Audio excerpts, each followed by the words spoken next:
Bienvenue sur le podcast High Value Entrepreneur. Je suis Roger. Les entrepreneurs, les créateurs de contenu, les artistes dont tu penses qu'ils n'ont pas besoin d'aide sont ceux que j'accompagne. Je suis un peu leur associé externalisé. Ce podcast est produit par le Studio 29. Si tu veux encore plus d'invités complètement dingues, ce qui va nous faire des épisodes encore plus fous les uns que les autres, abonne-toi, commente et like. Bon visionnage et bonne écoute. Bienvenue Clarisse dans le podcast High Value Entrepreneur. Merci, je suis trop contente d'être là. Clarisse, quelle est l'anomalie de ton parcours que tu aurais aimé éviter et qui finalement se révèle être un super atout dans ta vie pro, perso? Dis-nous tout, Clarisse. Quand tu parles d'anomalies, je sais pas si c'est des anomalies, mais c'est des choses qui m'ont marqué, tu vois, dans mon parcours. Une des premières choses, c'est quand, et je le suis toujours, je suis hyper active, donc quand j'étais petite, je sais que j'avais des activités tous les jours. Extrascolaires, donc que ce soit du sport, solfège, piano, etc. Et je me sentais un peu à part par rapport à mes amis qui, eux, passaient du temps ensemble. Et moi, j'étais toujours contrainte d'avoir des activités. Donc ça, j'en avais un peu voulu à mes parents. Et au final, ça m'a énormément aidée, tu vois, sur la partie culture, etc. La deuxième chose à laquelle je pense qui était une anomalie ou un truc qui m'a vachement marqué, mais qui m'a fait une force derrière, c'est en troisième, ma prof principale me dit que, en gros, je suis nulle et j'aurais même pas le brevet.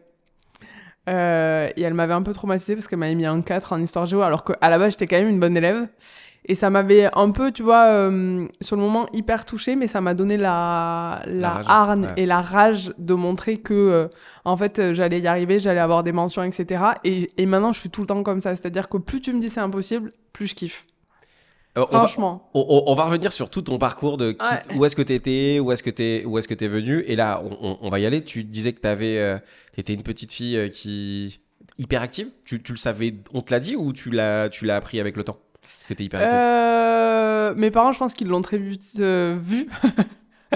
Et après, je l'ai appris avec le temps. Ouais, que t'as des frères et sœurs? Ouais. T'es dans la fratrie, t'es où? 1, 2, 3? Je suis l'aînée. T'es l'aînée, t'es la plus grande. Ouais. Ok. Comment ça se passe? Où est-ce que tu vis? Où est-ce que tu vis? Parce que là, aujourd'hui, t'es quand même hyper connecté. Si les gens qui te connaissent ou qui t'ont déjà vu, Clarisse Castan, on sait qui c'est dans le milieu parisien et un peu partout dans le monde, avec pas mal de gens avec qui tu travailles. Donc forcément, on pourrait croire que tu es très parisienne finalement, et j'ai pas l'impression que c'est le cas. Tu viens d'où à l'origine? Pas du tout, je suis née en Aveyron.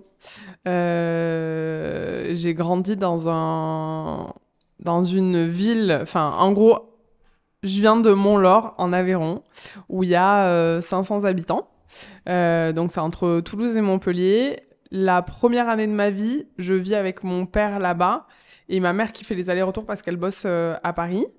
Ils sont ensemble, mais si tu veux, au début, quand je débarque, ils vivent pas encore ensemble. Après, quand ma sœur arrive, je pars vivre à Montpellier avec ma mère et là, c'est mon père qui fait les allers-retours. Et quand mon frère arrive, on va partir vivre dans la plus grande ville d'Aveyron.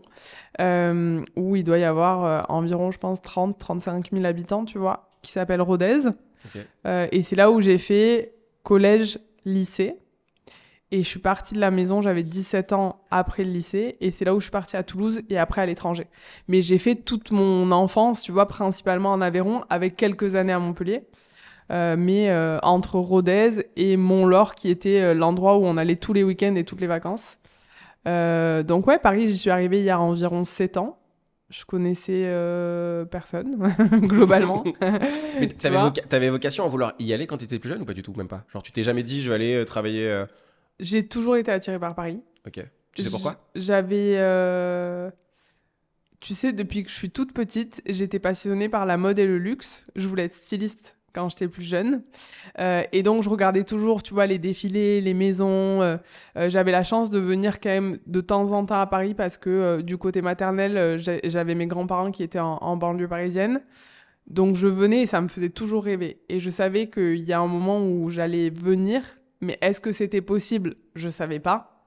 Et maintenant, quand je vois au final que Paris, c'est devenu mon terrain de jeu favori, c'est aussi trop cool. Et puis, et je me verrais pas vivre ailleurs, je crois, aujourd'hui. Là, on sait que t'es connecté, on sait que t'es même hyper connecté sur Paris, mais quand t'es petite, tu veux faire quoi, en fait? Parce que cette hyperactivité, tu parlais de stylisme, tu parlais de mode, mais aujourd'hui, j'ai l'impression qu'il y a un peu tout ça dans ton univers. Ouais. Mais la petite fille, la petite Clarisse de l'Aveyron, elle veut faire quoi quand elle est plus jeune? Je veux être styliste et monter ma marque. C'est vraiment ça. Une marque dans quel Mode. domaine? Mode, tu vois, je dessine énormément. J'ai dessiné, je dessine encore quand j'ai un peu de temps, mais pendant plus de 15 ans, je pense. Et je faisais des robes tout le temps, tout le temps, tout le temps, tout le temps. Et j'étais hyper inspirée. Très vite, à l'école, on m'a dit que stylisme, j'y arriverais jamais, que c'était trop dur, etc. J'ai quand même continué, etc. Et à un moment, j'ai voulu devenir avocate, donc rien à voir. Pourquoi avocate? Je voulais défendre les gens. Ok. Ouais, je voulais défendre les gens. Pour quelle raison?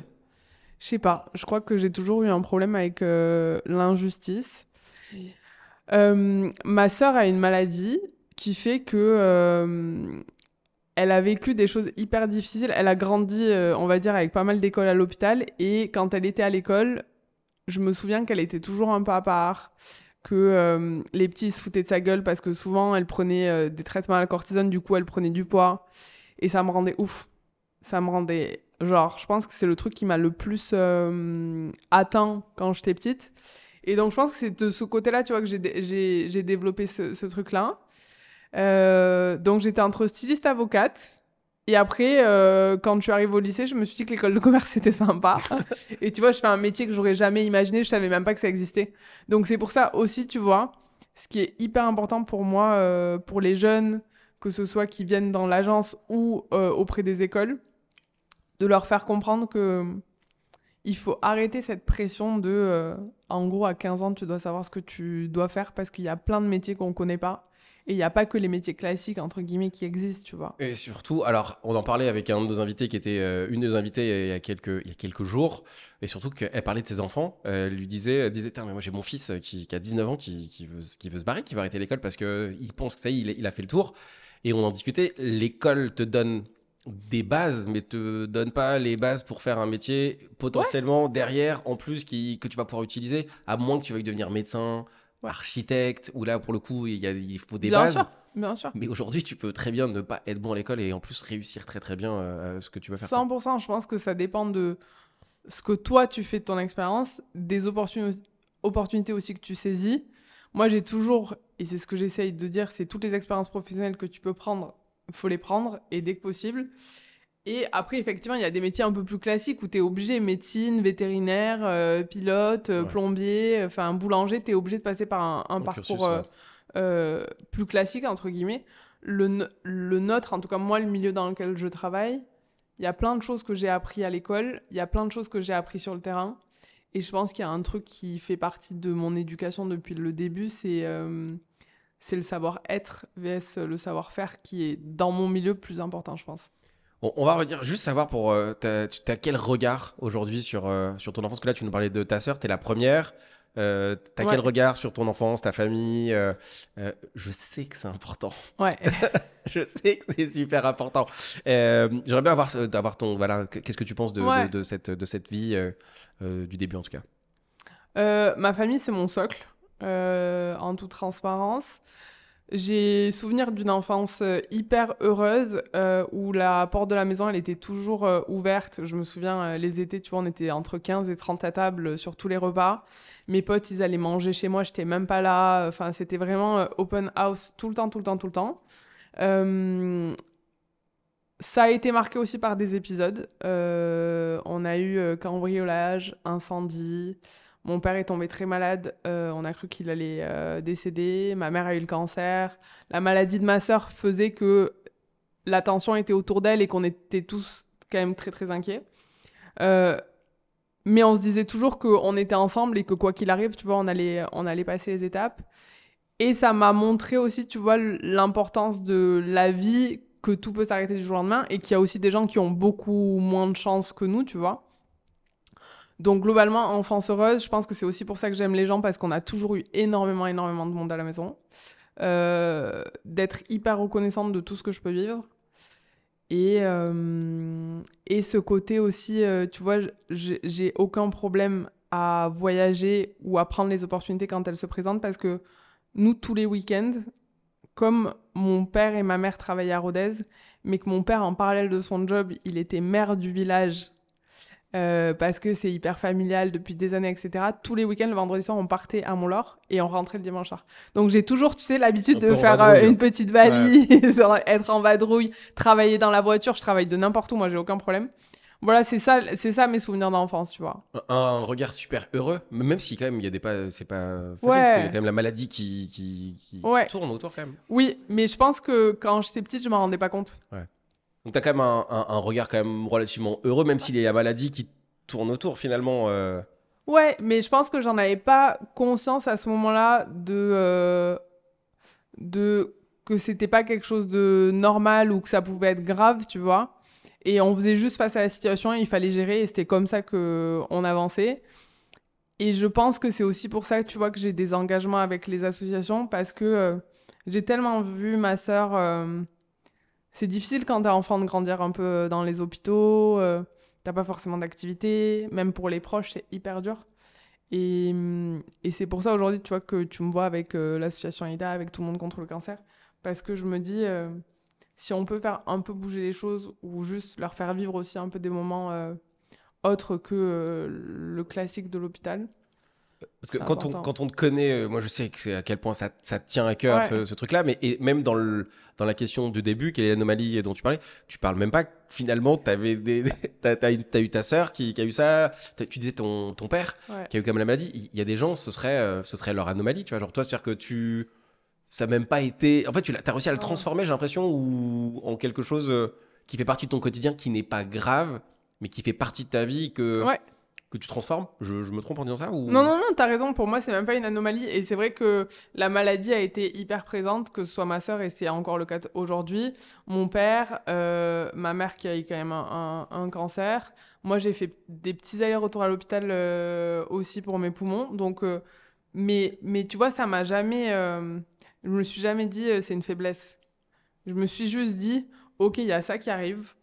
Euh, il faut gérer avec et il faut profiter de tous les moments qu'on peut profiter et c'est tout quoi. Et puis on a beaucoup de chance, enfin moi je me considère vachement chanceuse par rapport à d'autres personnes qui tu vois ont des enfants beaucoup plus malades Ouais. donc non pour moi c'est pas une anomalie, je crois que ça a été c'était le parcours classique pour moi en fait. Bah, entre guillemets, t'as normalisé, tu t'es dit, Ouais. c'est pas. Il y a des gens qui. En fait, c'est là c'est ce qu'on appelle la résilience. Hein, Ouais. c'est tu dis, ok, il m'arrive ça. Bon, ça n'est pas. Va pas me laisser à ce niveau-là. Je vais en faire quelque chose pour grandir avec. Ouais. En fait, finalement, tu l'as pas pris comme un obstacle. Tu as dit, bon, ça fait partie du jeu. Jouons avec ces règles-là. Exactement et je pense que mes parents nous ont pas mis aussi dans un drama. Ouais. C'est-à-dire que ma sœur était malade, elle faisait des allers-retours à l'hôpital, on la voyait grandir entre la maison et l'hôpital. Quand elle était à la maison, je me souviens, tu vois, les infirmières, elles venaient 3 fois par jour pour la piquer, etc. Mais tu grandis avec. Tu grandis avec, c'est juste que c'est vrai que, et je pense qu'elle était peut-être plus difficile pour mon frère que pour moi, l'attention était autour de ma sœur parce que même s'ils nous le montraient pas, mes parents, je pense qu'ils étaient tellement démunis d'avoir leur enfant malade Ouais, inquiet. Ouais. et inquiets, tu Ouais. vois, que, que, que l'attention était autour de ma sœur et après ils ont fait tout égal, tu vois, que ce soit pour mon frère et ma sœur. Mais nous, c'était toujours important que, tu vois, ma sœur, ça aille à peu près. C'était un peu l'inquiétude de tout le monde, je pense. Donc la famille, hyper important. Je sais à quel point la famille, pour toi, c'est C'est... un truc de fou. Ouais. On te voit souvent, en plus, avec, sur les réseaux sociaux, il y a souvent soit ton frère qui traîne, soit ta sœur qui est là. Donc si vous suivez pas encore Clarisse, il faut aller sur Instagram.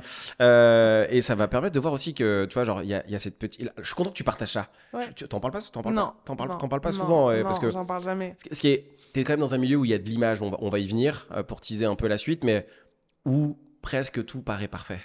Ouais, Et on pourrait croire que ouais, c'est vrai.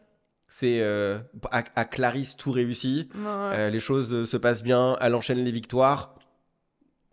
Non, il y Finalement, a... c'est pas aussi simple que ça. Même le début de parcours, c'est ça que c'est intéressant de parler du parcours et je passe beaucoup de temps avec nos invités de parler là-dessus parce que moi, il y a un truc qui me tient énormément à cœur, c'est dans ce podcast, de montrer à toutes les personnes qui nous écoutent que toutes les personnes que vous trouvez extraordinaires, elles ont toutes eu des embûches à leur hauteur et à ce qu'ils en ont fait. Et il y a moyen de les transformer et d'en faire quelque chose.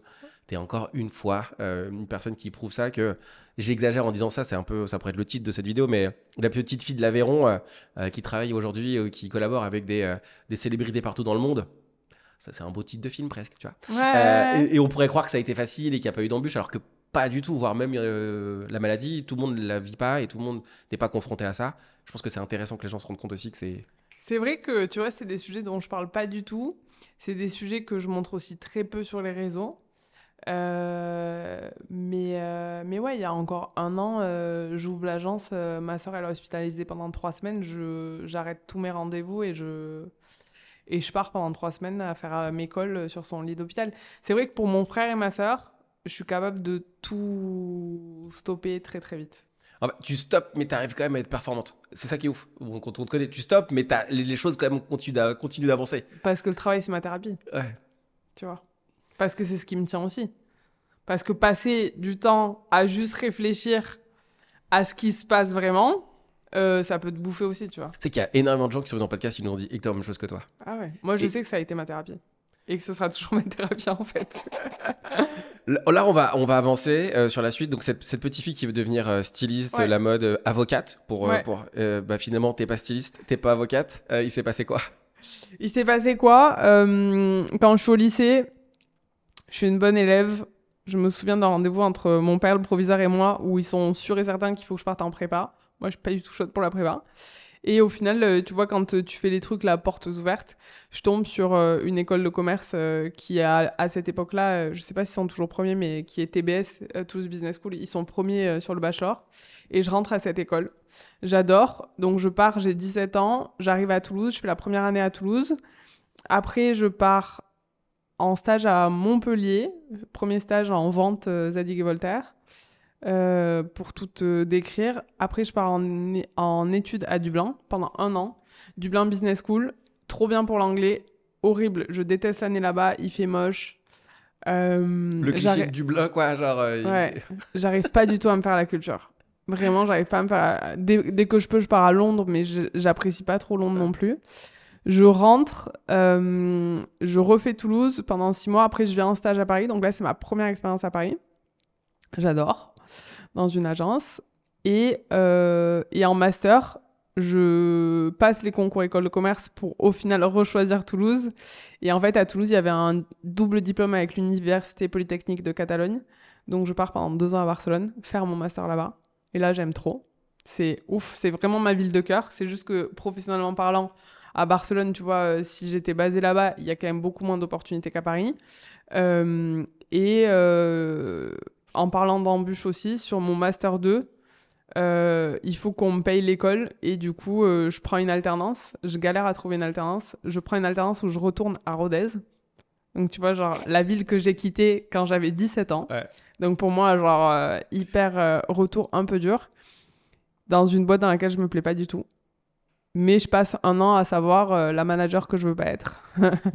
Et à quel point, pour moi, c'est important d'avoir des personnes avec qui tu t'entends bien et aussi une boîte dans laquelle tu te retrouves en termes de valeurs. Et à la fin de cette expérience-là, c'est Paris, je suis obsédée par Paris, quoi. Je veux être à Paris. Qu'est-ce que tu veux faire? En fait, parce que là, on voit que tu fais des études, on voit Ouais. que tu... Mais est-ce que tu sais déjà ce que tu veux faire à ce moment-là? Non, je sais que je veux travailler dans le luxe.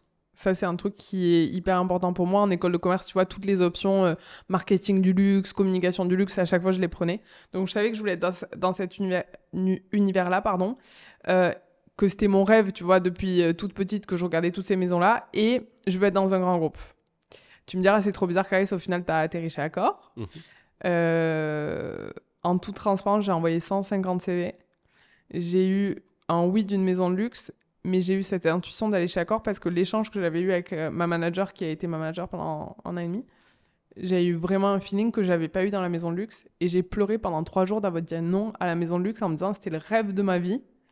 Comment j'ai pu dire non à ça pour au final aller chez Accor dans un groupe où c'est trop beau, Oui. mais je veux dire c'était pas la maison de luxe comme dans la mode ou quoi que ce soit.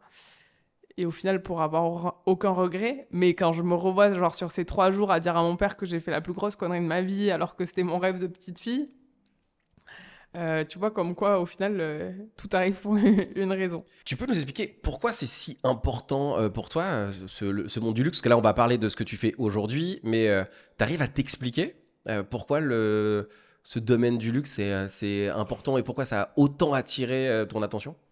Je pense que dès petite, ça m'a fait rêver, que j'ai pris cette passion pour le dessin et aussi Quand j'étais petite, j'allais beaucoup en vacances sur l'Aubrac, donc c'est aussi en Aveyron. Et il y avait Catherine Pinvin, qui est la créatrice de Tartines et Chocolat, avec qui je passais beaucoup, beaucoup de temps, qui a eu 12 500 vies en une. Et je pense qu'elle m'a fait rêver avec toutes ces histoires de comment elle a créé sa marque, sa vie parisienne qu'elle avait à ce moment-là. Et tu vois, j'en ai fait un monde un peu idéal. Toutes les émissions que je pouvais regarder qui étaient liées soit au défilé de mode, soit au luxe, etc., je regardais. Et je pense que je me suis pris un peu de passion. Je me souviens, je faisais des cadres avec des morceaux de magazines que je déchirais, des trucs qui m'inspiraient. Je pense que chez moi encore, il doit y avoir plein de cartons avec des magazines et des papiers et des cadres que je faisais avec plein de choses. Ouais, c'est une passion que j'ai eue très jeune. Et qui m'a apporté toute ma jeunesse, je pense. Tu t'es pas dit devenir modèle, mannequin Alors, je suis trop petite et trop grosse, je pense. Non, alors ce n'est pas vrai. Tout le monde le voit. Tout le monde le voit. Mais tu t'es pas dit parce que là aujourd'hui, alors ce qui est bien, c'est qu'avec le monde de l'image aujourd'hui, on a la possibilité d'avoir des gens qui ne sont pas que le stéréotype de il y a 30 ans en arrière, fine. 1m90, là aujourd'hui tu pourrais très bien le faire. Alors c'est très gentil, mais j'y crois. Je pense pas avoir la beauté pour être mannequin. Je pense que oui, les codes ils ont changé et tant mieux. Mais et il doit y avoir des cas de figure, mais c'est quand même très rare que tu deviennes mannequin à 30 ans quand t'es pas hyper grande, pas hyper bien gaulée et pas hyper belle. Donc franchement, mannequin, c'est pas pour moi. Okay. Par contre, travailler dans le secteur de la mode et du luxe, oui. Bon, voilà, moi je vais pas le dire, c'est faux ce que tu es en train de dire, mais c'est pas grave, on va garder ça comme ça. Le luxe, Paris, beaucoup d'études. Est-ce qu'il y a un truc qui, dans ton parcours où tu te dis, parce que là, il y a les réseaux qui existent déjà à ce moment-là, il y a déjà beaucoup de choses qui se créent en création de contenu. Le milieu du luxe est quand même généralement au minimum avant-gardiste sur la manière de communiquer, sans être avant-gardiste, il y a une manière de communiquer dans le luxe, il y a une manière de marketer le luxe qui est totalement différent. Est-ce qu'on fait une différenciation entre le luxe et l'hyper-luxe ? Peut-être, forcément il y en a une. À quel moment tu te dis, ça y est, c'est là que je vais ? Et en plus, il y a Accor qui arrive, dont tu parlais tout à l'heure, mais à quel moment tu vois les signaux où tu dis c'est feu, allons-y ? Je me rappelle d'aucun moment où je me suis dit je vais travailler dans la com digitale, dans les réseaux sociaux pour le luxe. Vraiment, je savais que les sujets communication, ça me plaisait, tu vois, mais même l'événementiel, la presse, etc. Mais sur le digital, c'est ma sœur qui m'installe mon Instagram. Enfin, je suis pas du tout une personne qui suit tout ce qui se passe sur les réseaux sociaux et tout à ce moment-là. Ouais. Mais il s'avère que mon premier job, quand je rentre chez Accor, c'est autour de tout ce qui se passe sur le digital, sur les réseaux sociaux du groupe Accor et sur l'application Accor Hotel. Donc, si tu veux, je commence quand même à être sur la partie mobile qu'ils appellent social media, etc. Donc, je tombe un peu là-dedans par mon premier CDI. Et c'est des sujets qui m'intéressent. Ouais. Entre guillemets, tu vois, c'est des choses qui sont simples pour moi parce que je suis aussi utilisatrice, parce que ça fait partie aussi de nos générations. Donc, je prends de l'expertise là-dessus. Et en plus, avec Accor, tu vois, on a des partenariats avec Meta, avec Google. Donc, j'ai aussi la chance de côtoyer des experts et des groupes incroyables où je monte très vite en compétence sur ces sujets-là. Qu'est-ce que tu découvres chez Accor Qu'est-ce que tu découvres chez Accor que tu n'avais pas découvert, par exemple, dans tes formations jusqu'à présent ou J'ai toujours bossé depuis que j'ai mes 16 ans, mais plutôt dans des petites structures. Donc déjà, là, je découvre un grand groupe, comment ça se passe. Accor, c'est quand même plus de 240 000 employés à travers le monde, donc c'est vraiment c'est un gros groupe. Voilà. Donc, tu vois, toute l'organisation du grand groupe, tout le côté aussi international. J'avais jamais travaillé dans une boîte où il y avait autant aussi de sièges à l'international et de commencer à bosser quasi que en anglais parce que tu fais le relais avec les personnes qui sont au Moyen-Orient, aux États-Unis, en Australie. Donc ça, ouverture internationale qui m'apprend énormément. Et c'est côtoyer des groupes aussi que tu penses jamais vraiment côtoyer. Comme je te disais, tu vois, des Google, des Facebook, Instagram, WhatsApp qui sont le groupe Meta. PSG PSG, ça arrive un peu plus tard. Ça arrive un peu plus tard, ok. Ouais, PSG, ça arrive un peu plus tard. Et c'est très drôle parce que PSG, il y a une très belle histoire autour de ça parce que je connaissais strictement rien au foot.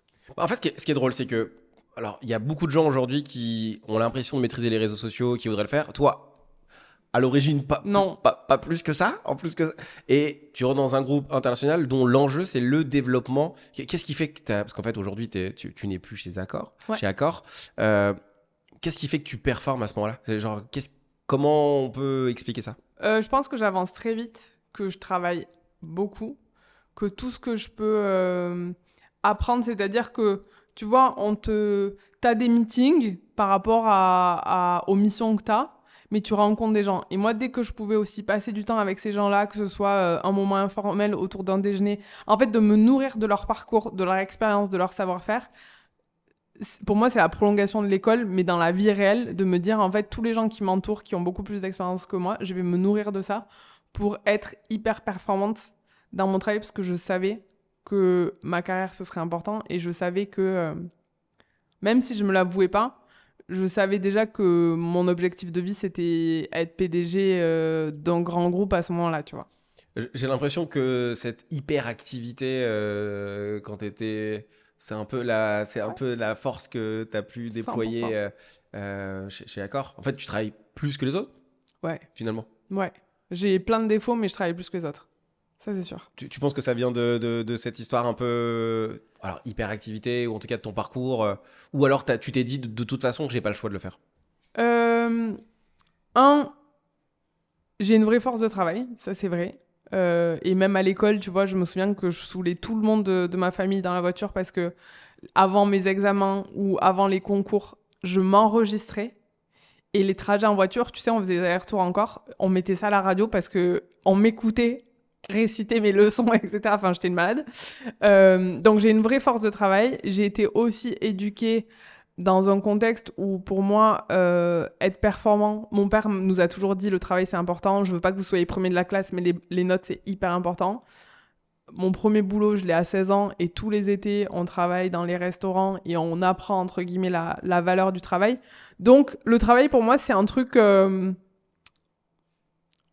où je suis obligée de performer. C'est au-delà d'une... Alors, en plus, tu disais tout à l'heure, c'est une thérapie pour toi, c'est un peu ta thérapie, Ouais. mais en même temps, tu comprends la valeur travail, tu sais que c'est un 100%. truc sur lequel tu peux miser, si je 100%. tourne ça comme ça. 100%. Et comme je suis partie aussi de la maison, j'avais 17 ans, tu vois, j'ai aussi, entre guillemets, grandi pendant ces 5 années d'études où me dire, je suis indépendante, j'arrive à Paris, j'ai cassé la tête à tout le monde parce que je vais être à Paris, Paris ça coûte cher, je travaille le week-end et le soir en parallèle d'Accor, et j'ai la dalle de réussir, de me dire, je veux pas rester juste là, je veux grandir, apprendre et continuer à évoluer. Et ça, je pense que dès le début, je le sais.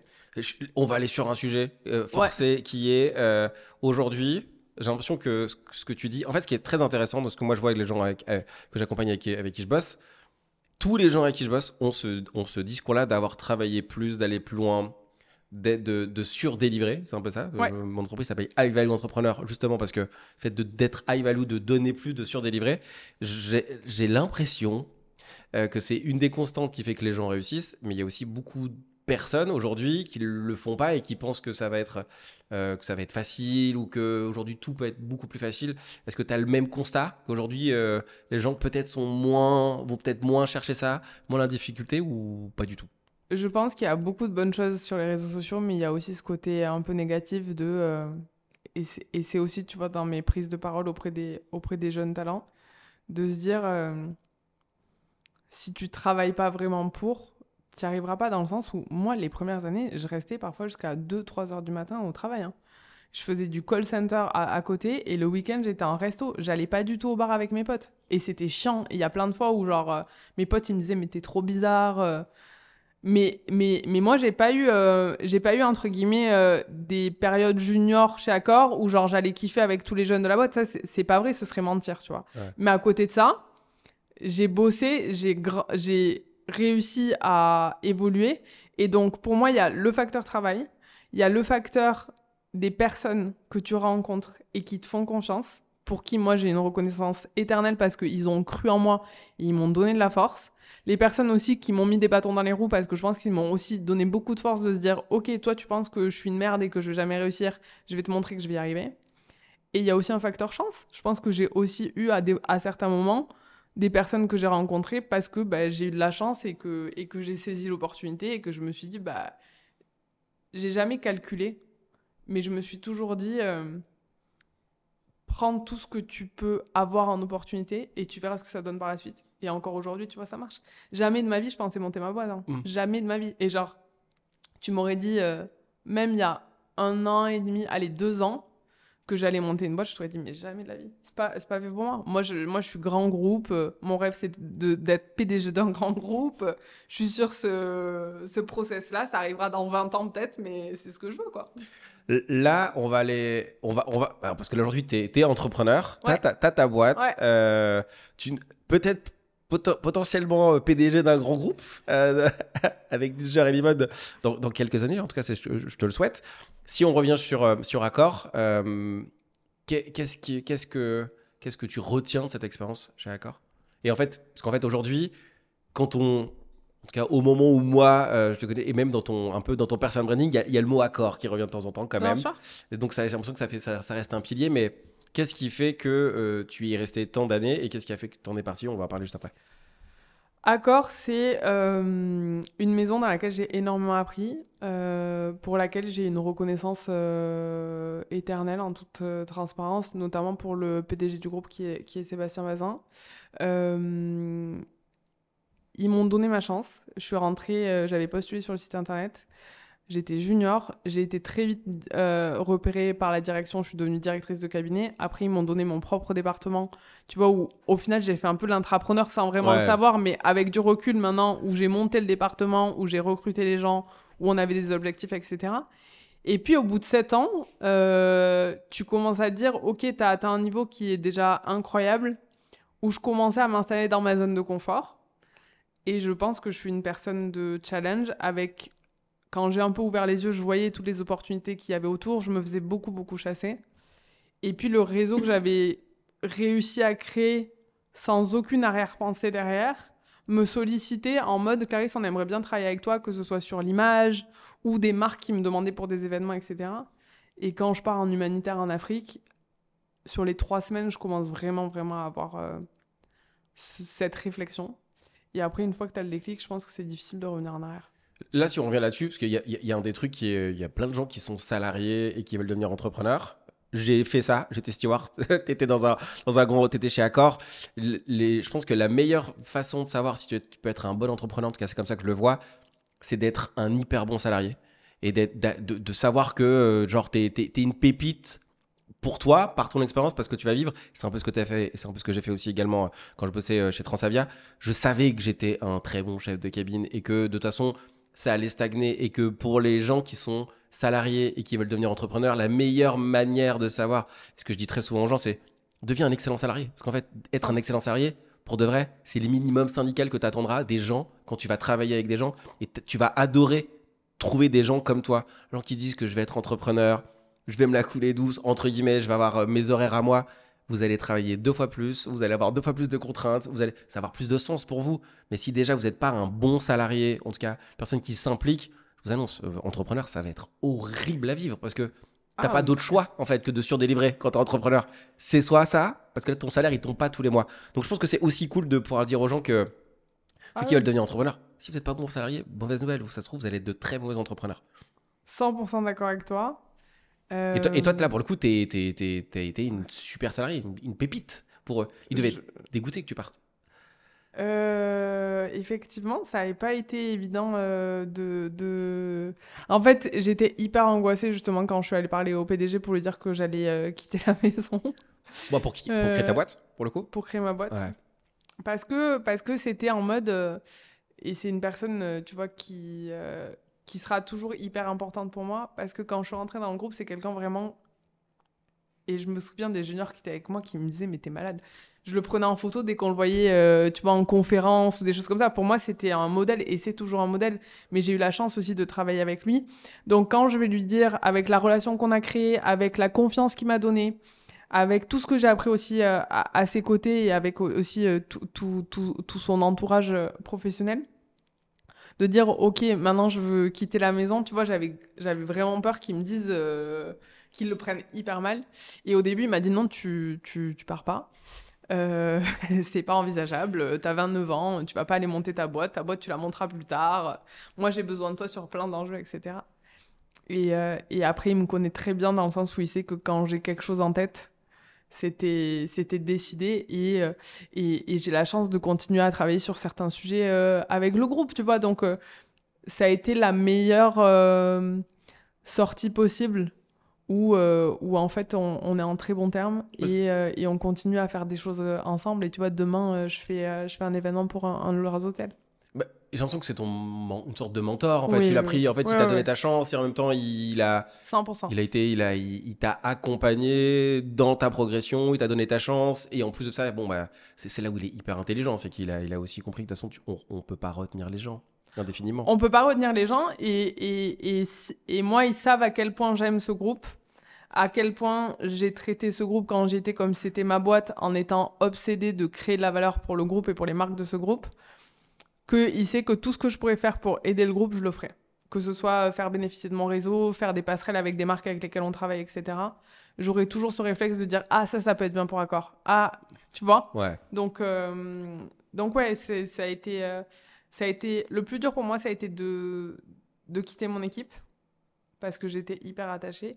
Mais ça me faisait aussi du bien de me dire « Ok, je vais découvrir un autre périmètre et je vais pouvoir travailler sur d'autres industries que uniquement l'industrie hôtelière. » quoi. Au moment où tu quittes Accor, parce que là, on va arriver sur ce que tu fais aujourd'hui. Là, Ouais. on y est. Ouais. Est-ce que tu as peur parce que là, en fait, tu quittes quelque chose d'hyper stable pour quelque chose qui s'appelle le monde de l'entrepreneuriat et en plus dans un monde, ok, certes, tu as plein de compétences, mais qui là, pour le coup, il y a de la concurrence dans tous les domaines, même si la concurrence est parfois pas totalement vraie. Mais tu te lances dans le grand bain et qu'est-ce qui se passe dans ta tête à ce moment-là? Je le dis pas, mais au fond de moi, ouais, j'ai peur. J'ai peur dans le sens où je me donne pas le choix de réussir, mais j'ai personne qui est entrepreneur dans mon entourage. J'ai une sécurité chez Accor où j'ai mon salaire qui tombe à la fin du mois et je peux payer mon crédit pour mon appart. Je suis toute seule, donc je sais que de toute façon, j'ai pas le choix que de faire sortir de l'argent dès le premier mois parce que sinon je vais pas avoir d'argent pour vivre. Et puis, j'ai la chance, en plus, avec le job que j'ai chez Accor, moi, j'aime trop les gens, donc j'ai une équipe de ouf. Je voyage partout dans le monde, dans des conditions qui sont magnifiques. Mais je pense que l'amour du risque, peut-être, me porte. La volonté d'avoir ma liberté, de me dire, je suis quelqu'un qui est vachement drivé par les objectifs et de me dire, ok, je suis en 2023, j'ai décidé de monter ma boîte, il faut que je réussisse. Comment ça va se passer exactement, je sais pas, mais en tout cas, je prépare tout pour que la structure, que j'ai déjà mes premiers clients, etc., en tête et que ça fonctionne dès le premier mois, tu vois. Mais oui, j'ai peur. Enfin, oui, j'ai peur. Je le crie pas sur tous les toits, mais au fond de toi, tu te dis à tout moment, plus personne va répondre à ton téléphone, personne va te calculer, et dans 2 mois, tu vas pleurer pour que Accor ils te reprennent, tu vois. Ouais, ou même limite la peur de, en fait, les gens t'as beau faire du bon travail, ils étaient là pour le groupe Ouais, Accor et 100%. finalement, t'es 100%. pas pour Clarisse. Et ça, entre guillemets, des personnes que j'appelle des détracteurs ont essayé de me le mettre en tête. En me disant, de toute façon, toi, le jour où tu seras plus chez Accor, t'es plus personne. Il y a personne qui va répondre à ton téléphone. T'as réussi à te faire ton réseau parce que t'es Accor et les gens, ils voient Accor. Mais au final, je suis très heureuse de leur montrer aujourd'hui que... C'est pas vrai. c'est pas vrai. En tout cas, pas totalement. En tout cas, il y a 2-3 signaux qui montrent qu'ils se sont un peu trompés. Quand tu crées cette agence qui s'appelle... alors, cette agence ou cette entreprise qui s'appelle Ginger et Lemon, c'est quoi l'objectif? L'objectif, dès le début, je sais que je veux créer 2 pôles. Un pôle qui est particulièrement focus sur l'accompagnement des marques de luxe, sur des enjeux de communication, marketing, stratégie et événementiel. Et de l'autre côté, du celebrity management, où en fait, on a un réseau de personnalités à travers le monde qu'on peut activer pour les marques. Et aussi, on accompagne des célébrités sur leur image. Donc, l'objectif, c'est de leur générer plus de business avec des collaborations avec des marques. Mais on les accompagne aussi sur tous les enjeux qui peuvent être importants pour eux. Donc, création de business, préparation post-carrière aussi, tu vois, parce qu'on a quand même beaucoup de sportifs. Je pense que c'est ce qui fait aussi la différence des autres agences dans notre secteur. On fait parfois du stylisme, de la conciergerie. Et le truc qui est mandatory chez nous, c'est l'engagement associatif. Donc, soit on les accompagne avec des assos qu'ils ont, ou des assos avec lesquels ils sont engagés, soit ils montent sur des sujets avec nos associations à nous, c'est-à-dire ils viennent passer du temps dans les hôpitaux avec Tout le monde contre le cancer ou Association AIDA, ou tu vois, pour les artistes ou les humoristes qu'on accompagne, ils donnent des places sur tous les spectacles qu'ils ont pour ces associations-là. On essaye que tout le monde soit engagé parce que je considère que on est un secteur dans lequel on a énormément de chance. Et on est obligé à un moment de transmettre et aussi d'essayer de faire vivre un peu cette vie un peu parfois paillette à d'autres personnes que nous, quoi. Il y a un truc dans l'entrepreneuriat, quand on veut intégrer un marché ou une niche, forcément, c'est de voir ce qui se fait. Quand même, parce que tu arrives dans un marché où tu as beau venir d'un grand groupe, d'avoir des connexions. Il y a quand même énormément de monde sur ce sujet-là aujourd'hui. En fait, aujourd'hui, il y a des créateurs de contenu, il y a de l'influence, tu travailles avec des célébrités pour le coup. Donc, c'est un monde, on pourrait croire, qui est mélangé. Quand toi, tu viens, qu'est-ce que tu vois et qu'est-ce que tu trouves, où est-ce que tu sais que tu vas aller parce que généralement, ce qui est cool, et là je voulais en venir, c'est qu'on voit quelque chose et on voit qu'on peut apporter quelque chose de nouveau, en tout cas innover à sa manière. Innover, ça veut pas dire changer, hein, ça veut dire apporter quelque chose de nouveau. Qu'est-ce que toi tu vois quand tu intègres ce merveilleux monde d'entrepreneuriat? Alors moi, c'est peut-être un défaut, mais je suis pas du tout une obsédée des benchmarks, tu vois. Je vais pas me comparer aux autres ou regarder genre... je pense que c'est peut-être un défaut, hein, mais je regarde jamais ce que les autres agences font. Je vais tomber, tu vois, sur des activations et je vais dire « Ah, c'est trop cool, etc. » Mais pour moi, dans notre secteur, il y a de la place pour tout le monde. La force que j'ai peut-être, c'est de se dire que c'est le réseau que j'ai, et notamment dans le sport, de ce qu'on a créé aussi avec Accor et le partenariat avec le Paris Saint-Germain. Et vraiment, je me suis pas dit j'arrive parce que je veux prendre la place de quelqu'un. Je me suis juste dit, en fait, il y a plein de choses qui peuvent générer du business autour de moi et j'ai plein d'opportunités, autant que je les saisisse. Et tu vois, pour moi, c'est une place qui n'était pas du tout occupée aujourd'hui. Et c'est plus des choses qu'on a créées plutôt que de se dire on va révolutionner, venir prendre des parts de marché à qui que ce soit. En tout cas, c'est pas comme ça du tout que je vois le truc. Et je sais que, peut-être que tu me le diras, mais que je suis peut-être pas assez requin dans ma façon de fonctionner. Mais... C'est quoi la différence entre Ginger et Lemon et les autres entités aujourd'hui? Alors, si tu nous compares à des agences d'influence, nous, on représente pas de content creators. On est vraiment avec des célébrités, donc ça veut dire que c'est des gens qui ont un métier, que ce soit joueur de foot, joueur de rugby, pilote de MotoGP, humoriste, chanteur. Donc en fait, si tu veux, leur cœur de métier, c'est ça. Et donc nous, on va les accompagner sur les collaborations avec les marques, avec de la création de contenu, ou comme je te disais, sur des enjeux business, etc. Mais ils vont pas devoir poster tous les jours. On n'est pas, tu vois, sur du management quotidien de content creators qui doivent poster des stories, des posts. Alors, je vais interpréter en disant ça, tu vas me dire si je me trompe ou pas, mais là, aujourd'hui, il y a quasiment, on va avoir deux catégories, il y en a plusieurs, mais on va segmenter en deux. Il y a une partie des gens qui ont réussi à capter l'attention des gens en créant du contenu et qui ensuite, un peu comme on va dire Squeezie, Lena, qui eux leur job, c'est d'avoir très bien réussi à créer du contenu, capter l'attention et ensuite créer des communautés fédérées pour ensuite arriver à ce qu'ils font. Et sachant que, tu vois, juste sur ça, je pense que Squeezie et Lena, là, ils ont atteint un niveau aussi je citais les de celebrities, tu vois. Pour moi, avec tout ce qu'ils ont fait, avec la présence de Lena Omet, etc., ils sont passés dans une catégorie au-dessus, quoi. Ce qui est rigolo, c'est que c'est pour ça qu'ils sont aussi huge, parce qu'ils ont passé ce step d'être juste des créateurs de contenu, c'est qu'ils ont réussi à passer le step. Et de la deuxième catégorie, des gens qui, eux, comme tu disais, ont réussi à performer dans un champ de compétences qui est autre que la création de contenu 100%. Et qui ont besoin maintenant de pouvoir utiliser toute cette attention qu'il y a autour d'eux pour ensuite peut-être capitaliser, aller plus loin et faire un peu ce que Lena et Squeezie ont fait. Ça veut dire, on est bon dans ce qu'on fait et maintenant on va passer sur autre chose, sur un autre niveau. C'est un peu le niveau des acteurs, j'ai l'impression, à une certaine époque, toi. Ouais. Les acteurs de cinéma qui eux, bon, ils sont très bons acteurs et maintenant ils utilisent leur image pour faire autre chose. Bien sûr, tu Ok. vois Pierre Niney Lacoste, Adèle avec Yves Saint Laurent. En fait, c'est juste de se dire, nous, ils doivent performer dans leur activité principale. Donc, je prends un footballeur. Moi, le plus important, c'est qu'il soit bon sur le terrain et que le club soit content des résultats et que les fans ils soient aussi contents du résultat.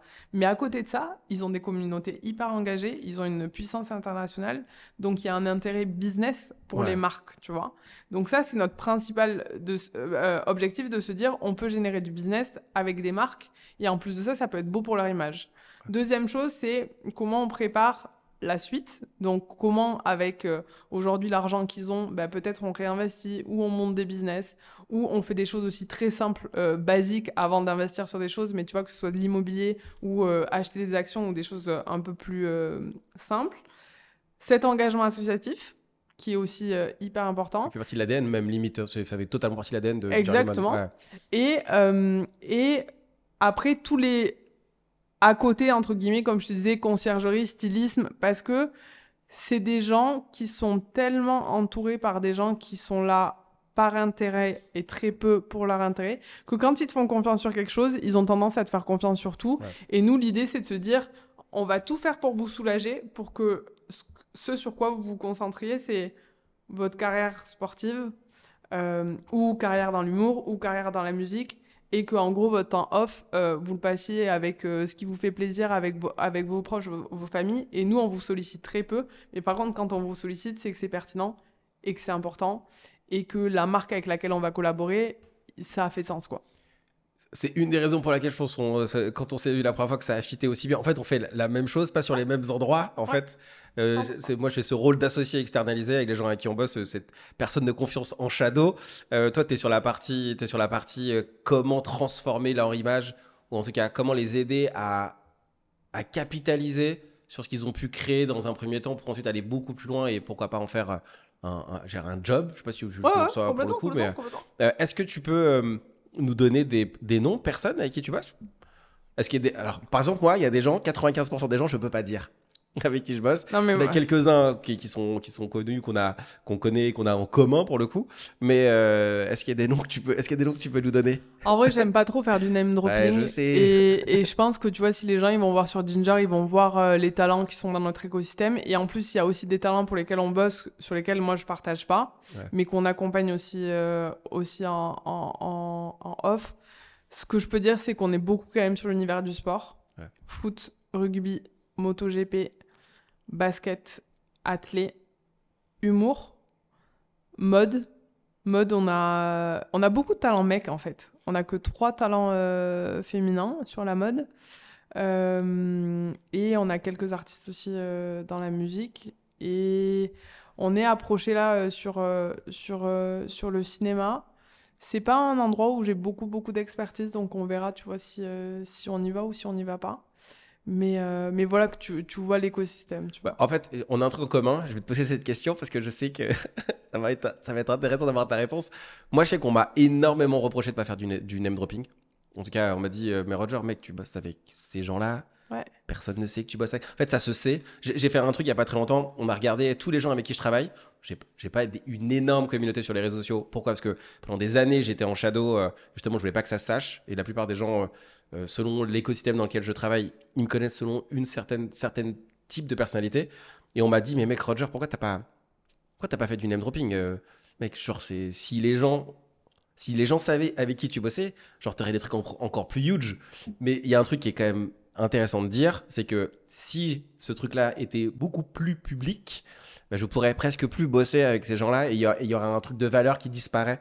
Et c'est par exemple, dans mon cas à moi, ce truc-là, limite, tu le combats, en fait. Ça pourrait être facile de balancer 1 nom, 2 noms, 3 noms, et là, ça fait waouh! Sauf qu'en fait, ce côté il bosse pas avec tout le monde, il fait pas n'importe quoi, il est pas ultra visible, il utilise pas non plus de diffuser comme si c'était la carte de visite. C'est dur à faire. En tout cas, moi, je sais que c'est dur. Tu le combats de temps en temps en disant putain, ça pourrait être facile de dire ça là maintenant tout de suite. Non, et peut-être même ça se sera jamais. Est-ce que tu as cette même sensation? Ouais, la balance, elle est hyper difficile dans le sens où je te sors quelques profils avec lesquels on travaille, ça fait le buzz, tu vois, ça va amener de l'attractivité, ça va amener de la visibilité, ça va amener sûrement du nouveau business. Ouais. Mais ce réseau-là de célébrités, il est tellement difficile à avoir, À intégrer, à intégrer, qu'il te fasse confiance. à ce qu'on me fasse confiance. Et je sais très bien que ça peut éclater en 2 minutes. Dès qu'ils vont avoir un doute de se dire « Ah ouais, en fait, elle est là par intérêt », t'es mort. Donc moi, je préfère me dire « J'ai mis tellement longtemps à créer ça et je veux continuer parce que je suis comme ça, à être toujours là pour leur intérêt. C'est beaucoup plus important pour moi que de, entre guillemets, faire la belle en disant que je travaille avec tel joueur de foot ou telle personnalité. » Et Ouais. je pense que les gens, ils le voient parce qu'il y a des choses sur lesquelles, tu vois, on peut communiquer. Il y a des choses sur lesquelles je communique pas. Mais dans le milieu, après, tu vois, ils se donnent les numéros et c'est aussi comme ça que moi j'ai développé mon réseau dans ce secteur-là où je connaissais personne dans le sport, personne dans le foot, personne dans les autres sports, tu vois, personne dans l'humour, personne dans la mode. Et au fur et à mesure, ouais, les gens ils savent, pardon. Et c'est une balance qui est effectivement parfois difficile à trouver parce que, comme je te dis, je pense que je passe à côté peut-être d'opportunités business où il y a des gens qui seraient là, ah ouais, elle travaille avec lui. Nous, en tant que marque, on veut travailler avec lui, tu vois. Donc, peut-être, mais c'est un choix. J'ai fait le même. Moi, j'ai une phrase qui résume bien ça. L'important, c'est de durer, pas de briller. Et les deux sont compatibles. Briller, c'est facile, finalement. C'est facile de faire du name dropping. C'est facile de dire si l'objectif, c'est de durer. Et si tu cherches qu'à briller, tu risques de te cramer. Et en plus, après, c'est très, très, très difficile de revenir. 100%. C'est une phrase que j'utilise très souvent. La vie entrepreneuriale, c'est une vie à 1000 à l'heure. T'as quand même pas mal parlé dans 2-3 podcasts de cette vie. On peut la suivre sur les réseaux sociaux et j'encourage tout le monde à aller voir ce que fait Clarisse sur Instagram. C'est là-dessus qu'ils peuvent aller te voir, ça? Sur Insta surtout? Beaucoup? Beaucoup sur Insta et sur LinkedIn aussi. Sur LinkedIn tu aussi, vois. ouais. Tu vas C'est les deux réseaux sur lesquels je suis la plus active. les deux, quand vous allez pouvoir voir qu'est-ce qui se passe dans l'actualité de Clarisse et de Ginger et Lemon. Il y a forcément un sujet qui arrive avec cette vie à 1000 à l'heure. Comment ça se passe, l'équilibre alors, l'équilibre vie pro-perso. Moi, j'ai un truc tout de suite. On peut en débattre et on va voir ce que ça peut donner, mais moi, je pense que l'équilibre vie pro-perso, c'est pas qu'il n'existe pas, mais en tout cas, il change beaucoup selon le contexte. Ton équilibre vie pro-perso dans ton contexte actuel, c'est 1000 à l'heure.